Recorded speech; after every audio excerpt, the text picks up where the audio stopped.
पुराने समय में एक राजा अपने राज्य के प्रसिद्ध संत से मिलने पहुंचे।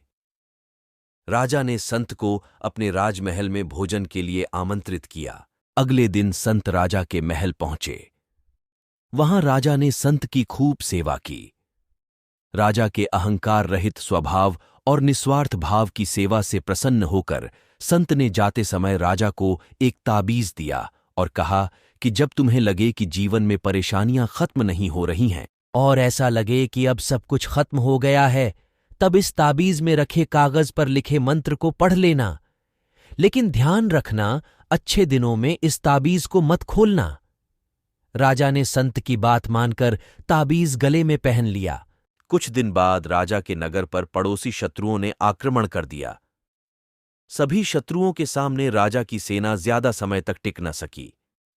राजा किसी तरह अपने प्राण बचाकर जंगल में भागा और एक गुफा जाकर छिप गया। गुफा में उसे शत्रु सैनिकों के कदमों की आवाज सुनाई दे रही थी। अब राजा को लगने लगा कि मैं फंस गया हूं। अब सब कुछ खत्म हो जाएगा, ये सैनिक मुझे बंदी बना लेंगे। तभी उसे संत के ताबीज की याद आई।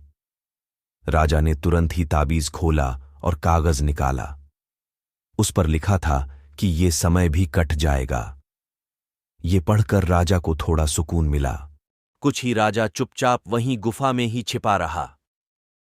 शत्रु सैनिक के कदमों की आवाज कम होने लगी। गुफा से झांककर राजा ने देखा तो सैनिक उस जगह से काफी दूर निकल गए थे। राजा तुरंत ही गुफा से बाहर निकला और अपने राज्य में पहुंच गया।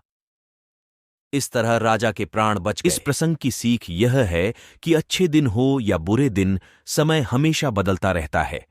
इसीलिए हमें अच्छे दिनों में अहंकार नहीं करना चाहिए और बुरे समय में धैर्य का साथ नहीं छोड़ना चाहिए।